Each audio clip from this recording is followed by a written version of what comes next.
तर फायनली आत्ता वाजले रात्रीचे जवळजवळ 1:30 वाजून गेलेत. 1:30 वाजले आणि आत्ता आपण घरी आलोय.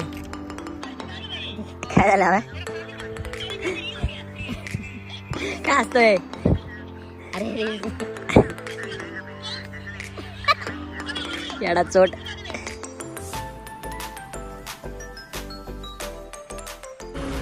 तर मित्रांनो आत्ता वाजले संध्याकाळचे 11, रात्रीचे 11 वाजलेत आणि अजूनही आपलं काम चालू आहे. पाठीमागे जर तुम्हाला दिसत असेल तर हे मुरुम वगैरे सगळं आपल्याला हे लेवल करायचं होतं. बराच वेळ गेला त्यात आणि जिथं दिवसभर आपलं काम चालू होतं ते काम आपलं बंद पडलेलं आहे, ते पुढे ढकललेलं आहे काम. त्याला अजून बराचसा टाइम जाणार आहे. आणि आता आपलं इकडचं काम फायनल झालंय. उद्या सकाळी जायचं आपल्याला मरकळला. तर आता फक्त मला मशीन घरी घेऊन जायचे. कामाच्या धावपळीत एवढं घराकडे दुर्लक्ष होतं ना कधी कधी प्रमाणाच्या बाहेर, पण काय ऑप्शन नाही आहे. शेवटी काम पण केलं पाहिजे. आत्ता वाजले जवळ रात्रीचे मला वाटतं 11:30 12:15 वाजून गेले आणि ऋतुजा अजून उपाशी आहे, कारण मी अजून घरी गेलेलो नाही, ती पण जेवलेली नाही. तर आता जवळच इथं हॉटेल आहे, हॉटेलमधून काहीतरी पार्सल घेऊन जातो. मी घरी गेल्यानंतर जेवण वगैरे करायचं. सकाळी मात्र मला मरकळला जायचं. मरकळ जवळजवळ 30 किलोमीटर लांब आहे आणि 30 किलोमीटर म्हटल्यावर मला सकाळी जवळजवळ 6 वाजताच निघायला लागणार आहे. 6 वाजता गेल्यानंतर जवळजवळ 50 ते 60 गुंठ्याचा प्लॉट आहे, तो आपल्याला डेव्हलप करायचा आहे. इंटरनल रोड वगैरे, ड्रेनेज वगैरे असं बरंचसं काम आहे तिथं. तर आत्ता फक्त तिथून पार्सल घेतो. घरी गेल्यानंतर जेवण करायचं. जेवण घरी जाता जाता मला 1 वाजणार आहे. 1 नंतर घरी गेल्यानंतर फ्रेश व्हायचं. त्याच्यानंतर जवळजवळ 2 वाजणार आहे झोपतानाच. आत्ताच पार्सल वगैरे घेतलं. हे आपलं पार्सल. थोडंसं रस्त्याला काळजी घ्यायला लागते बाबा. पुणे नाशिक हायवे म्हणतात, कधी काय होईल आणि कधी ॲक्सिडेंट होईल सांगताच येत नाही. आपली ब्लॅकपल तिथं उभी आहे रस्त्याच्या बाजूला. हा आमचा राजगुरुनगरचा टोल नाका. तर आत्ता मला जायचं आहे घरी. गाड्या एकदम फास्ट येतात, त्यामुळे मी पण फास्ट चाललो आहे. कधी काय होईल सांगता येत नाही या रोडला. आपली ब्लॅकपल इथं उभी आहे मस्तपैकी. आता मला फक्त घरी जायचं, जेवण करायचं. भूक लागली प्रमाणाच्या बाहेर. जेवण वगैरे करतो, सीधा झोपून घेतो भाई. आत्ता वाजले रात्रीचे जवळजवळ 1:30 वाजून गेलेत. 1:30 वाजले आणि आत्ता आपण घरी आलोय. ब्लॅकपलला थोडंसं लॉक करून घेऊ. ओके, म्हणजे काही विषय राहणार नाही. आपलं चार्जिंगची केबल मंगळसूत्रासारखी गळ्यात घातली. हे आपलं पार्सल आणि आत्ता आपण चाललो आहे घरी. आता 2-3 तास झोपायचं. डिझेलचं कॅन पण इथंच आहे. ठीक आहे, सोसायटीत काही सिक्युरिटीचा विषय नाही, कोणी काही घेऊन जाणार नाही आपलं. तर आत्ता जेवण वगैरे करायचं, झोपायचं 2-3 तास आणि त्याच्यानंतर सकाळी परत आपल्याला मरकळला जायचं आहे. तर आत्ता आहोत आपण आपल्या कालच्या राजगुरुनगरच्या प्लॉटवरती. काल आपण इथं हे सगळे दगड वगैरे होते, इकडं मुरुम पडलेलं होतं, हे सगळं क्लीन केलं. मुरुम बॅक साईडला आपण सगळं त्या साईडला टाकून दिला. काही मुरुम ह्या ठिकाणी फिल केला. आत्ता मात्र आपल्याला ही जी माती वगैरे हे सगळं हवारी करायचं आहे. खरं तर आपल्याला आज मरकळ जायचं होतं, मी काल पण सांगितलं, सकाळी येताना पण सांगितलं, पण ते काम कॅन्सल झालं होतं. आता फक्त आपल्याला त्या साईडला एक पाईपलाईन थोडीशी ती काल परत एकदा लिकेज झाली होती. ते पाईपलाईनचं लिकेज आपल्याला व्यवस्थित त्यांना काढून द्यायचं आणि ही माती लेवल करून आपल्याला आजचं काम एंड करायचं आहे.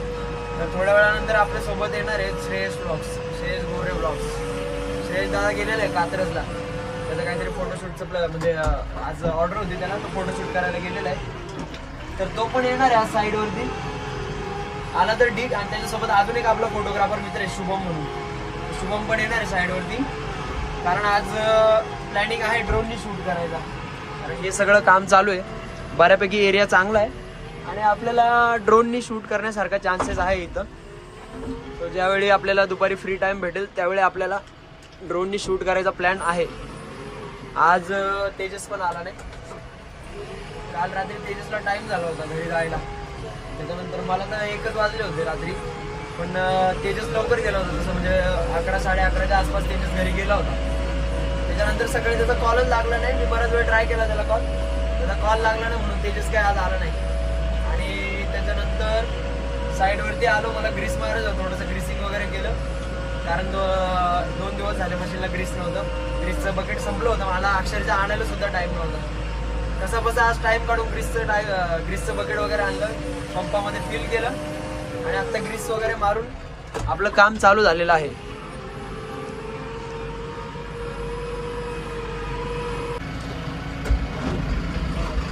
तर मित्रांनो आत्ता वाजले दुपारचे जवळजवळ 2:15 वाजून गेलेत आणि मला जेवण करायचं होतं, पण मी सकाळी साईडवरती आल्या नाश्ता केला होता, त्यामुळे मला काही भूक लागली नाही, त्यामुळे आपण काही जेवायला थांबलो नाही. तर आपल्याला हे सगळं इथं हे काल कटिंग करायचं राहिलं होतं, हे पाईपलाईनचं थोडंसं अलीकडं हे कटिंग करून आपल्याला इथून इकडचा प्लॉट सगळा डेव्हलप करायचा आहे. कारण बऱ्यापैकी आता ही माती पण ही 1 मिनिट इकडून दिसेल, ही माती पण आपल्याला लेवल करायची होती, ती लेवल करून दिली. आता फक्त हा समोरचा जो मुरुम आहे, मुरुम राहिलेला आहे. गरमी आज प्रमाणाच्या बाहेर आहे जास्त,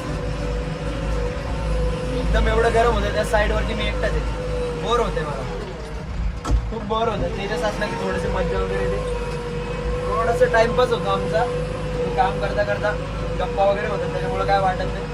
आता मात्र मी सकाळपासून एकटा आहे. मध्ये शुभम आला होता 12-12:30 वाजता शुभम आला होता, त्यावेळेस आपण ग्रीसिंगचं काम चालू होतं, त्यावेळेस शुभम आला होता.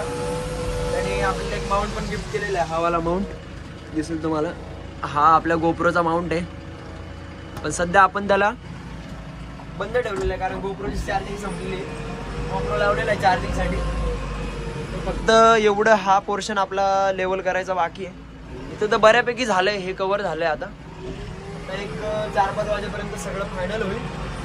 थोडीशी माती राहील, पण फिनिशिंगसाठी ते काहीतरी एक्स्ट्रा म्हणजे ट्रॅक्टर वगैरे यूज करतील, कारण आपल्याला बरीचशी कामं पुढे पडलेली आहे, त्याच्यामध्ये आपल्याला टाइम घालून जास्त चालणार नाही.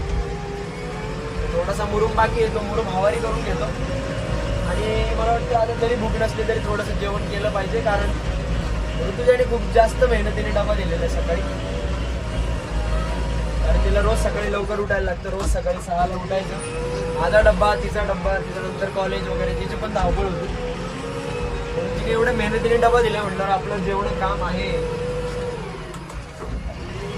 गरमीवर काहीतरी उपाय केला पाहिजे. त्या मायला साला AC-BC भेटला पाहिजे कंपनीकडून, मजे मजे. श्रेयदा येणार होता दुपारी, आता 1 वाजता येतो बोलला, अजून तर काय आला नाही श्रेयदा. कधी येतोय काय माहिती. हा फक्त ह्या कोपऱ्यातला थोडा मुरुम राहिला माझा, तो मुरुम मी टाकून घेतो, तोपर्यंत श्रेयदा पण येईल आणि माझं पण हे लेवलचं काम पण फायनल होऊन जाईल. त्याच्यानंतर आपल्याला हे माती वगैरे लेवल काढायची, त्याच्यामध्ये छोटंसे ड्रोनचे शॉट्स वगैरे आपल्याला ऍड करायचे, असं प्लॅनिंग आहे. पण आता श्रेयदा आल्यानंतर येतो बोललाय, आला की मग आपण त्याला आलं की आपल्या कॅमेऱ्यात कैद करू आपण त्याला. ठीक आहे, मला हे लेवल करायचंय आणि लोडरवरती मशीन चालू आहे, त्यामुळे मला कॅमेरा हँडल करणं थोडंसं अवघड जाते. ते जे जमिनीत काढलेले होते ना, ते दगड काढलेत आपण सगळे. ते आता फक्त हा एक छोटा, ते बारीक जे बारीक राहिलेत ना मातीमध्ये गुंतलेले, ते दगड आहेत सगळे ते. तर आत्ता वाजले दुपारचे 3. आत्ता गेलो होतो जेवायला मस्तपैकी, डबा आणलेला होता, डबा वगैरे खाल्ला. आता फक्त आपल्याला हे ती जी पाईपलाईन आहे, ती पाईपलाईन आपल्याला व्यवस्थित क्लिअर करून द्यायची आहे. त्याच्यानंतर ही माती पण आपल्याला ह्या साईडला लेवल करायची. काय गाणं बाजार आहे बंद. आता ही पाईपलाईन आम्हाला नक्कीच काढायची होती, ही पाईपलाईन अजून खाली घालायची. तर त्यांना आता ही सगळी मोकळी करून दिली. आता ते थोड्या वेळात तिथं कट मारून त्या साईडला पण कट मारणार. अजून एक लाईन आहे त्या इथं, ह्या इथं एक अजून एक लाईन आहे, ती लाईन पण आपल्याला काढून घ्यायची आणि त्याच्यानंतर अजून डीप घालायची, म्हणजे जवळ 3-4 फूट ह्या जमीन लेवलपेक्षा ही पाईपलाईन खाली पाहिजे आपल्याला. तर डंपर पण आलेले आहे आपले दोन्ही डंपर, कारण आपल्याला ह्या झाडापासून हे इथपर्यंत कटिंग वगैरे करायचं आहे. आणि ते कटिंग केलेलं मटेरियल सगळं डंपरमध्ये भरून त्या साईडला प्लॉटच्या बाहेर टाकून द्यायचं, कारण हे ऑलरेडी एक्स्ट्रा झालेलं मटेरियल आहे. हे जे पाईपलाईनचं आहे हे सुद्धा आपल्याला बाहेर टाकायचं आहे. तर आधी हे पाईपलाईनचं करून घेऊ, त्याच्यानंतर आपल्याला हे एक्सप्रेशन चालू करायचं आहे.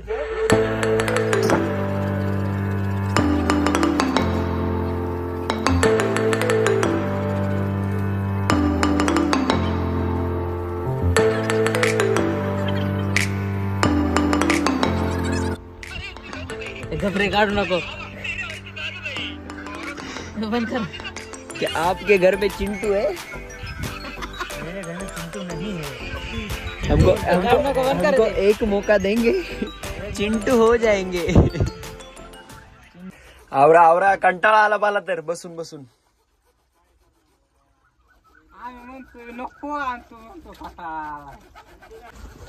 जवळजवळ 1 तास झाला यांना पाईपलाईन वगैरे उकरून दिली. आता त्यांना कटिंगसाठी ब्लेड वगैरे नव्हतं, त्यांचं आत्ताशी ब्लेड वगैरे आले आणि त्यांचं कटिंग चालू आहे. त्यांचं कटिंग झाल्यानंतर आपल्याला परत ते राहिलेली पाईपलाईन खाली डीप घालून द्यायची. त्याच्यानंतर ही माती अजून दिवस सकाळपासून हवारी करायची पडली आहे माझी, ती लेवल करायची. आज काही करून फायनल करायचं आणि उद्या आपल्याला जायचं मरकळच्या साईडवरती.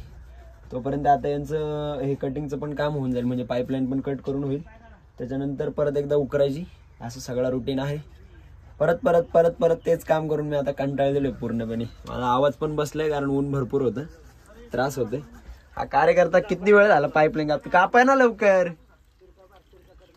मला बघण्यापेक्षा पाईपलाईन पटकन कापली तर काम फायनल होऊन जाईल आपलं. तर ठीक आहे, एवढं पाईपलाईनचं आता थोडंसं काम राहिलं आमचं, तेवढं झाल्यानंतर भेटू आपण. मगाशी त्यांनी एक पाईपलाईन ही काढून घेतली होती. ही पाईपलाईन आपल्याला फक्त मोकळी करायची राहिली होती, ती पाईपलाईन पण त्यांना मोकळी करून दिली. आता ज्या कामासाठी आपण सकाळपासून एवढा आटापिटा करत होतो ते काम आपलं अजून तसंच बाकी आहे. हे आपल्याला खरं तर इथून एवढा पोर्शन फक्त मातीचा लेअर द्यायचा बाकी होता, ते काही देऊन झालं नाही. आणि त्याच्यात आता परत ह्या पाईपलाईनमध्ये पाणी आले, त्याच्यामुळं आज पण आपलं काम फायनल झालेलं नाही. उद्या आपल्याला जायचंय मरकळला, तर बघू उद्या आपल्या दादांना कॉल करू, दादा काय बोलतात त्याच्यावरती डिपेंड आहे सगळं.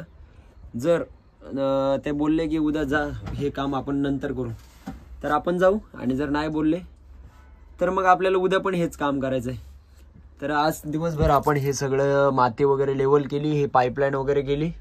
तर ब्लॅकपलच्या खाली जे आहे हे माती वगैरे सगळं मुरुम वगैरे सगळं एक्सकव्हेशन केलं. आणि आता उद्याचं काय होतंय सगळं आज संध्याकाळचं, म्हणजे आज संध्याकाळी समजेल. पण उद्या जर बहुतेक माझा अंदाज असा आहे की उद्या आपल्याला परत हेच काम करायला लागणार, कारण हे इम्पॉर्टंट आहे. तिकडचं पण काम तेवढंच इम्पॉर्टंट आहे, पण ऑलरेडी तिथं अजून एक JCB चालू आहे बहुतेक. ते तिकडचं काम म्हणजे ते जे साईट आहे ते तिकडचं काम हँडल करतात आहे. पण आपल्याला उद्या हे काही करून फायनल करायला लागणार आहे. आता थोडंसं काम बाकी आहे, पण या पाण्यामुळे आपल्याला अडचण आली होती. आणि आज पण झालंच असतं, जवळजवळ फायनलच झालं असतं, पण ते काय झालं नाही. आता ते शेतकरी पण नाही आहे तिथं, थोड्या वेळात येतील, ते कट वगैरे करतील. तर आजचा ब्लॉग इथंच संपू आपण. भेटू उद्या एका नवीन व्हिडिओमध्ये, नवीन एका ब्लॉगमध्ये. तोपर्यंत जय श्रीराम.